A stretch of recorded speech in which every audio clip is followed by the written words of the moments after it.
My name is Arin Lindauer, and you're listening to A Life Without Struggle. I'm a wife, a mother of 2 wonderful children, a 2-time best-selling author, and a highly driven and successful entrepreneur. In my 17-plus year career as a mindset and health expert, I know what holds women back from a life you only dream about. Whether you're a CEO, a businesswoman, or executive, I started this podcast because I have been where you are, and I know you want and deserve more out of your life. I believe women are limitless. We just get lost along the way. The process to get you there is the topic and purpose of this podcast. When you understand what you want, you can truly step into a life without struggle. Welcome, and I'm so thankful you're here. Welcome back to another episode of Life Without Struggle. My name is Arin Lindauer, and today we're going to dig into a really good topic around misconceptions with weight loss. So one of the biggest misconceptions that I see is that it's just simply calories in, calories out. And while this does matter, literally, it does matter how much energy we're putting out, how much energy we're taking in, but there's a lot of things that go into the big picture. And so today I want to kind of just debunk things, talk through things, and hopefully shed some light that these are some misconceptions that a lot of people don't even realize they have about how to have true weight loss. So one of them is, and I get this all the times clients will say, or prospective clients would say, I just don't have enough willpower. And you cannot just rely on willpower. Discipline is probably the more important concept and maybe term that we should use. But there are numerous physiological, psychological, and environmental factors that can influence weight. So, just speaking into an environment and being around certain people, I remember when I worked in a cubicle farm, you could see cubicles as far as the eye could see, literally. And it was wild to me. Working in an office setting, I'm very grateful. There's been a lot of good lessons that I've learned, but I'll tell you what, I used to cry literally every day that I would go to work. And the problem is I worked for a really well-known company, had good benefits, decent pay for a young buck straight out of college. And there was a good trajectory. You could work for this company literally the rest of your life. And that's what I was advised to do by people I love the most. But it wasn't for me. And just case in point, the environment was wild. My first day on the job, I will never forget, they literally took all the new hires that they had hired that month. And for me, it just happened to be on my first day. They took all the new hires to this Italian restaurant in town. And I was like, oh my gosh, this is lunch? Now, mind you, at this point in my life, I literally drank protein shakes for a living. And so I was like, oh my gosh, all these carbs. Okay, cool. And so, I'm obviously picking something that's a little bit on the lighter, but they ordered appetizers. They were all fried. And then there was all this bread and don't you want some? And I mean, it was literally pushed in my face. And I was like, wow, this sucks. What's interesting, though, is that didn't stop. The coolest day of the week was when the company shipped in pizza. I mean, everyone who works in an office setting knows what I'm talking about here. And again, it was just one of those things where I would partake, but then by 2:00 in the afternoon, I just wanted to fall asleep under my desk. I remember I never drank pop after really high school. I really just kind of stopped. And so this was post-college. This was one of my very, very first jobs. And I remember getting addicted to Diet Coke. And I didn't even like it, but I liked the caffeine. This was before Arin fell in love with coffee. But it was just one of those things. I needed the caffeine just to stay awake because we either went to Mexican for lunch or, oh my gosh, it was just so wild. And so what's interesting is I could see if someone came into a setting like that, I could easily see how you would put on weight just simply because of your environment. So it's not about willpower. It's everybody around you is saying, hey, let's go do this. Hey, let's go do that. And very quickly, I became the oddball. I was the one with the protein shakes in the company fridge. I was the one that went for walks on my lunch break. And, I did this, this was almost 20 years ago now, just talking about this. And it was just wild because I definitely didn't fit in. It wasn't the company culture, let's just say.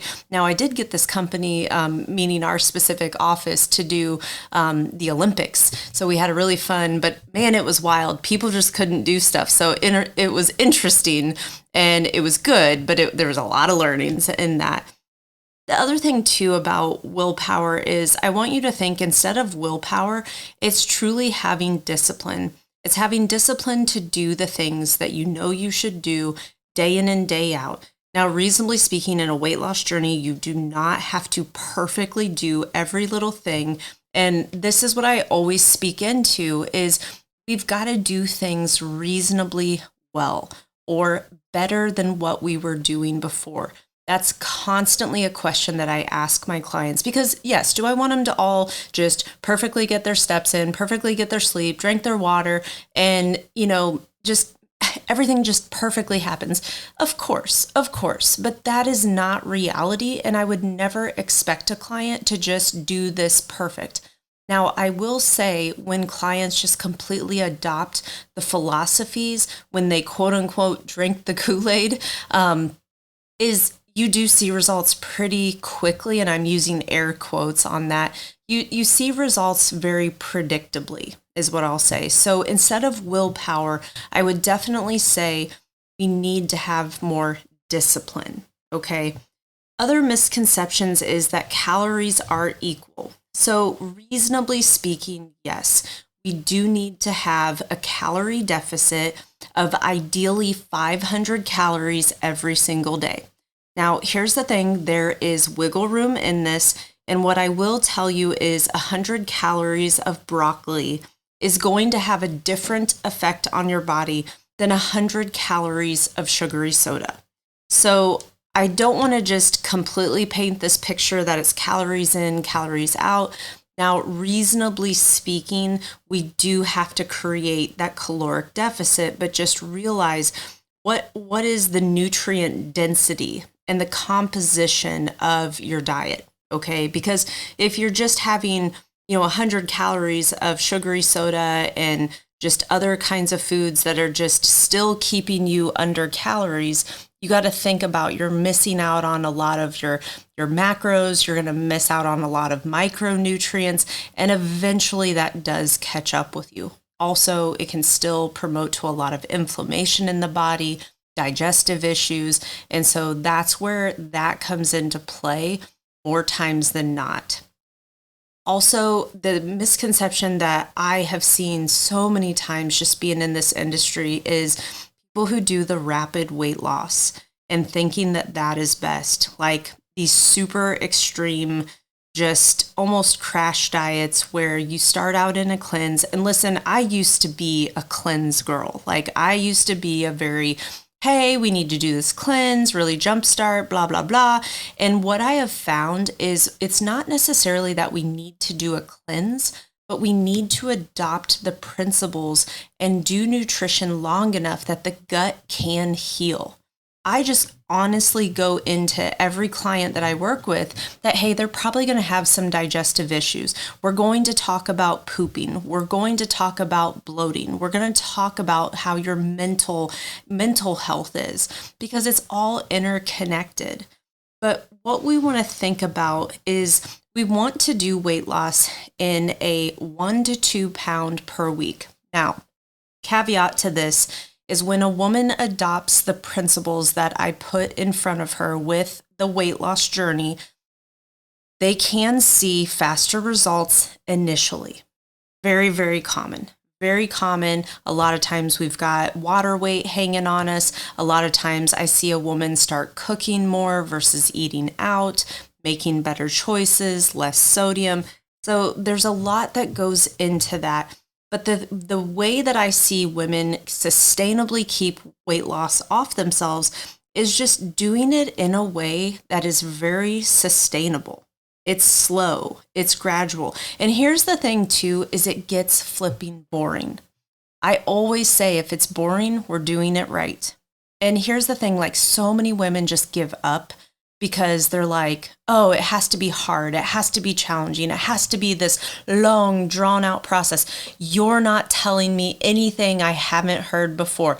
That is literally a quote from a woman that I got who is very just disgruntled. So I'm just going to go ahead and put that out there. And I was like, cool. Maybe it's not said plan. Maybe it's execution of the plan, right? And so, yeah, it gets me a little fired up because it's truly following a system, not trying to outsmart the system, not trying to make all these quote unquote healthier recipes that really at the end of the day, they're not even that healthy, right? So we want to think of weight loss as more of a slow, gradual, and truly look at this as more of a lifestyle change. That has been something that I've really enjoyed with a lot of the women that I talk to is they're like, I just want to make a lifestyle change. I really want to show up differently. I really want to see myself in a different light. I want to look in the mirror and like, man, I just love who I see. I love her energy. I love her confidence. And that's been really neat to see. Of course, we talk about weight loss, but those are some of the things that it just like really geeks me out because it's like, man, yes, she wants to do this for the right reasons. The other thing that can be a misconception is that we have to exercise to see weight loss. So here's the thing, physical activity is crucial for overall health. Diet plays a more significant role in weight loss. Can't outrun a bad diet. The number of calories that are burned during exercise is often overestimated. And so here's the thing too, it is easy to compensate. Like we think, oh my gosh. So we've got, with the timing of this podcast and when it's going to drop is we've got Halloween coming up. And I will never forget, I saw someone post on Facebook, I need to find this, but basically it's like how many burpees you would have to do for Reese cups or how many miles you would have to run to burn off, a Snickers bar or whatever. And I really should put that back out there because when you see stuff like that, I don't know about you, but I kind of go, I don't know. Like, I don't know if that's worth it, right? And so it's just very interesting what it takes to actually burn the calories. Here's the other thing too. I've said this all day, every day. I don't know why, but an Apple Watch always overestimates how much someone burns in a workout. I have watched it time and time again. I've worn it myself. I've worn different tracking devices at the same time, and it was almost double the amount. It was just wild. It was super weird. And so I don't know if it's just a setting or what it is, but it just tends to overestimate what someone actually did. So don't think about, I have to exercise in order to see weight loss. Think about exercising, and I'm talking more like strength training exercising. You want to do that so that you can get that nice toned, desirable look, to feel stronger. And so when it comes to overall weight loss, you want to focus more on how much are you moving your body, meaning just simply walking, and then what are you consuming? Have we consumed too much? Are we in enough of a caloric deficit to see the results that you desire? The other misconception I see is that like there's just this one size fits all approach. What works for one person honestly may not work for another. And so there's just individual things such as genetics or metabolism, like where are they starting? Just their overall lifestyle can really affect the effectiveness of the strategy. So you want to be able to customize things. So I'm a very look at the big picture. What is this woman currently doing today? And then, okay, let's piece this in. And it's really just getting some very foundational things going. But then when we hit plateaus, we make tweaks. It's very, very normal to hit a plateau, which I'm going to touch on that here in a second as well. So you want to customize what it is. Like, I do not give the same workouts to every single woman. First off, they have different preferences, they have different equipment, and they're at different stages of their program. Now, there may be some similar nuances. There may be some similar things that we do, or like this person really would enjoy this workout, same as this person, and that's great. But it really truly wants someone to customize. That's where I get so frustrated with, all these free workouts on the internet or all of these, different workouts. Well, it's like, okay, how do you know that that's appropriate for you? Does that person know your health history? Do they know your back issues? Do they know this or that? And then you can modify things appropriately for that person. So, big misconception, you can't just one size fits all. Now, there are common themes and there are common principles that pretty much everyone should follow, but then there's tweaks around it all. Then another, and this one's big, like thinking that just different supplements, or I'm just going to go ahead and still call it a fad diet. So I get really fired up, let's just put it that way, when someone says, oh, I have to take all these supplements and I have to follow this rigid meal plan. So here's the deal. I do not condone any like keto, Mediterranean, Whole30. I condone what are you willing to do and what works best for you. So here's the deal. Maybe you did keto and you saw really good results. That's awesome. You know what probably happened? You reduced the amount of calories you were taking in, 1. And 2, you focused on more protein, more fat, less carb. Cool. That pretty much works for all women. Like, just FYI, like anytime a woman reduces her carb intake, she eats more, let's say veggies and fruits, which obviously would be not so keto friendly. But the more times I see a woman reduce her overall carbs, not get rid of them, and more of her carbs are coming from fruits and veggies, or complex carbohydrates, ones that are going to take longer to burn up, not your simple white, rice or bread. So that's going to be more of where you want to go. But here's the deal. All these supplements. And here's the deal. I have been a supplement junkie my whole life. I feel like I have taken every protein powder under the sun. Like, I have tested everything. If protein powder gives you gas, it has too many additives in it. If you are getting bloated, it is not a good protein for you. And I'm going to preface that with those words, for you. Some people do just fine, but if you've got gas, if you're bloated, that protein is probably not serving you. The cleaner your protein, the better. And what I mean by that, the less ingredients, the better. Now, here's the deal. It's probably not going to be yummy in your tummy. It may have a little bit of a distinct taste, for example. And so here's the deal. You really want to vet out your supplements. A lot of supplements do not follow standards and quality control. There really isn't any regulation over supplements even to this day. And so it's very much the wild, wild west where you see all these MLMs, and I do not want to downplay. Listen, if that's how they chose to get their products out to people, fine, right? But do not feel that you have to shove pills, powders, and shakes down your throat. But I will tell you, we recommend supplementing what you're not getting from real food. So number 1, the first thing I always recommend is a protein powder for women, because 9 times out of 10, she is not getting enough protein.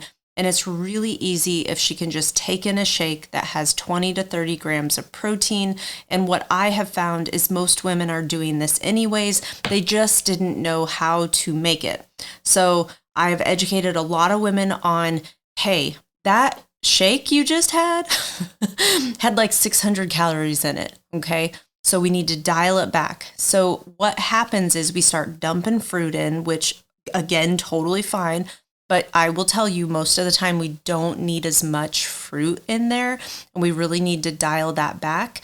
But then the big one I see is when women put peanut butter in. And I mean, who doesn't love the taste of peanut butter? But man, it can throw a lot of calories in there. So you just want to be mindful that you're keeping that shake somewhere around 300 to 500 calories, unless you have specific reasons that you would need to have a higher calorie shake, which there are a lot of situations that we could talk into that would be beneficial and that would require that shake to be that, okay? So supplements, again, we need to use with caution, and you need to ask yourself, what am I not getting from my real food? I always think a multivitamin, multimineral is just a good cure-all. We do not eat the plethora of foods and things that we need to do to get all of those in. And so it's a quick and easy way to get it in. Other things are going to be probiotics and omegas or fish oil. Those are all things. Now, here's the deal. If you're burping your fish oil, it is not a good quality product. So you really should not burp your fish oil, maybe on a rare occasion, but that should not be a normal. The other supplement that I have really latched onto is a liquid magnesium. So couple benefits from that is, and what I've noticed for myself personally, is it definitely calms me down. So for me, and there's a lot of other benefits that you can get from it, but it's really brought me down a notch. The other thing is it has helped with my digestive system in moving things along. When you eat really clean, a lot of you may have noticed that bowel movements can be a little more challenging, or we need to increase our water intake a little bit more. We need to move our body to get the bowel movement to go, okay? So you really want to just think about supplementation and what is it doing for me. If it's quote unquote telling you it's burning fat, like, hey, listen, let's just not, okay? Like, let's do it legit way, because we don't need to take a pill for the rest of our life, okay? So now another misconception, and this one, honest to God, this is probably my favorite. So my favorite misconception is that weight loss means you've got to cut out entire food groups. OMG, I get so fired up on this one. And I literally get questions all the time. Well, I heard you can't have bananas or grapes and I'm always just like, wait, what?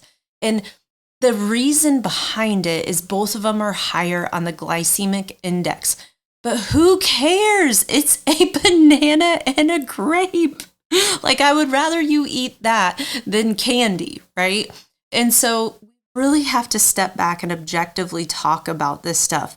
Like, if someone tells you you cannot have something, you really need to run. Like, if I sat here and said, you can never have a piece of candy, you can never have a piece of pizza, like, that's totally false. Now, obviously in moderation, but here's the deal. If it's an apple, if it's a banana, if it's a strawberry, if it's a blueberry, if any kind of fruit, you can eat it and lose weight. I'm just going to put it out there, okay? So a lot of times just what people are talking about is they're just trying to reduce the overall sugar intake. But here's the deal. If it's not added sugar, like, a piece of candy, that is added sugar. When it comes to fruit, that is real sugar, but it's not the same. So you've got fiber, you've got all these other antioxidants and just good vitamins and things coming from that. So there's so much good versus obviously a Reese cup. And yeah, it's not going to have any of that stuff in it. So if you ever hear someone say, you can never have bread again, no. Another one that I just heard was, you can't have root vegetables. And I'm like, oh my God, please eat the root vegetables. And it was because that they were told that they were too starchy. And it's like, no, this is so good for you. Please eat all the root vegetables. That was the latest one that I had someone say. But I will tell you, I've had more people ask me about grapes and bananas. And I forget what diet that came from, but it was just, you can't have that. So anytime someone says you can't have a healthy piece of fruit, run. All right. Another one that I want to speak into around misconceptions and weight loss is you must be hungry to lose weight. Now, I'm going to put a big old asterisk with this. If you are reducing how many calories you're taking in, are going to feel hunger. Okay. Your body has to adjust. So your body is going to have to adjust to being in more of a caloric restriction, but it should only last about a week, 2 weeks at the most. That's pretty much. And so I always tell people, get really excited when you feel just that edge of hunger, because you know that you're in that deficit. Now, it should level out to where you just feel satisfied because your stomach will actually shrink. You're not taking in as many calories, and that hunger is actually going to go away. So you'll feel it at different points. Like if a woman first starts out with me, she'll feel it for sure. Then when she plateaus, which she may do a couple times and we have to tweak things again, you're definitely going to feel that edge of hunger again. So just be okay with it, but know that you shouldn't feel that way all day, every day. That's more of a mental thing than actual hunger. The other thing is that weight loss is a linear process. Like I wish weight loss just went down, down, down, down, down, down, down. And it's not like that, especially with women. With women who are still having their cycle, you're always going to notice yourself holding right as you're leading up to it. And then those first couple days of your cycle, and then you're going to be able to objectively watch it go down. That is what is so interesting about women and our cycle. So the other thing too is when you know that you're menstruating, you want to increase your carbs just a little bit. I'm talking, 100, 200 calories. Maybe you had an additional piece of toast, or maybe you had a few more pieces of fruit. That's what I'm talking about. And you'll actually feel very satisfied and it will help. But you want to think about it just in about, a 5 to 7 day window that you would make that adjustment. So a lot of things go into weight loss with a woman, and some of it comes into play with inflammation, hormones, insulin. So there's a lot of things that goes into this. So I want you to expect that your weight loss journey is going to go down. It's going to go down. It's going to go down. Might peak back up, then it goes down. Maybe it holds, then it goes down. And you're going to get so good at predicting your own weight. This is something that I coach and teach heavily is everything on the scale is simply data. It is not a depiction of who you are. It is simply data, and we're to objectively use it to help us drive your path forward. So what you want to think about is collecting data on yourself. And I love when a woman will do it daily. Now, for some women, that just can be too much, and that's okay too. And so maybe it's every single week. I highly recommend taking your weight on a Friday. The reason why Friday is because, reasonably speaking, Monday we got back on the train. Tuesday, Wednesday we're good. Thursday we're doing pretty good. Friday we did okay. And so that Friday morning weigh-in is going to give us more of the big picture. Because let's just say you weighed on Monday. Let's just say on the weekend you went out, you had a football game, whatever, you ate something a little bit off, which tends to happen more on the weekend. Then every Monday you're frustrated. You're PO'd because the scale is up. That's why Friday, and this is what's so funny is like even myself, I can track, and I can see it. Every time I win a weekend, that is when I see the scale consistently go down. Winning your weekend truly is everything. So weight loss will never be linear. So just expect that. And then the other thing that I want to speak into is once you lose the weight, you don't have to pay attention anymore. This is a misconception. And what I want to speak into is you become a different person. Because I've had clients ask me like, well, Arin, you said that I'm not going to have to focus on this as much. And the reason I always share that with her is I want you to know that there's light at the end of the tunnel, that you're not going to always have to be so conscious. The other cool thing is over 6 months to a year of focusing on your weight loss, develop lifestyle, new habits, new routines with your food to the point where you don't even think about it. That's what I truly want for all women, because you become this new version of you, this version of you that feels good in your own skin, wear anything in her closet, can shop any store at the mall, and like you just feel good 90% of the time. Yes, there's 10% that you're probably still going to have days of funk, whatever, right? Like, so just think about, you get to decide who you want to be as a part of this journey. If you want to make weight loss the hardest flipping thing you have ever done, cool, go for it. Or if you want to step back and say, okay, all right, I hear what you're saying. I'm going to keep this simple. Simple works. If it's boring, it is working. And you ask yourself, okay, how can I fit these steps in? How can I eat a little bit better? How can I ensure I get good sleep? How can I drink more water?